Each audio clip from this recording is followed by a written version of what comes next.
पूरा ध्यान देकर मन से सुनिए, और जो मैं आपको इस कहानी के माध्यम से बातें बताऊंगी आप वो याद जरूर रखना।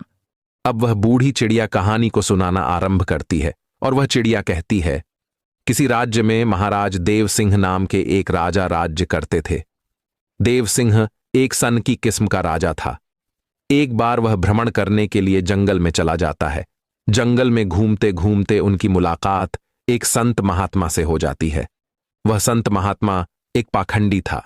राजा देव सिंह सभी साधु संतों पर बहुत विश्वास करता था।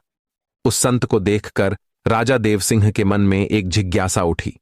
राजा देव सिंह ने सन्यासी को अपना परिचय दिया और उससे पूछने लगे, हे संत महाराज, आप बहुत पहुंचे हुए संत दिखाई पड़ते हैं। मेरी रानी इस समय गर्भवती है। जानना चाहता हूं कि मेरी रानी की कोख से पुत्र का जन्म होगा या पुत्री का। तब वह ढोंगी संत कहने लगा, हे राजन, मैं ये तो नहीं बता सकता कि आपकी रानी की कोख से पुत्र का जन्म होगा या पुत्री का, किंतु हे राजन, मैं तुम्हें इतना जरूर कह सकता हूं कि अगर तुम्हारी रानी ने किसी पुत्री को जन्म दिया तो तुम्हारा सर्वनाश हो जाएगा। उस ढोंगी सन्यासी की यह बात सुनकर राजा बड़ा ही भयभीत हो गया और वह सोचने लगा कि अगर मेरी रानी ने किसी पुत्री को जन्म दे दिया तो मेरी मृत्यु हो जाएगी। यही बात सोचकर राजा को पुत्री के नाम से नफरत होने लगी। घर आने के बाद राजा ने अपनी रानी से आकर कहा कि हे रानी, भूल से भी हमारे घर में पुत्री का जन्म नहीं होना चाहिए।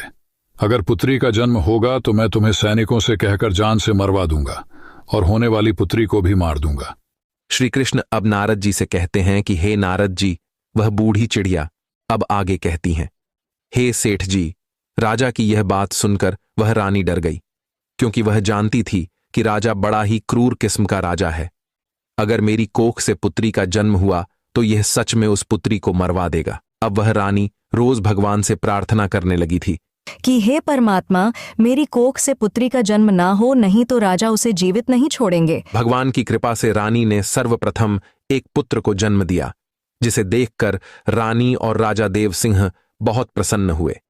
राजा देव सिंह तो इसीलिए प्रसन्न हुआ कि अच्छा हुआ उसे पुत्री नहीं हुई।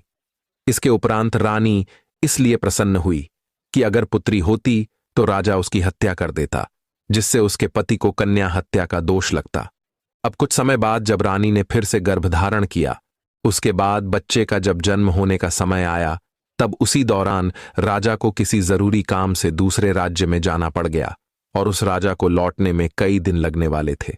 जाते समय राजा अपनी रानी से कह गया कि यदि तुम्हारे गर्भ से पुत्री का जन्म हो तो उसे सैनिकों से कहकर मर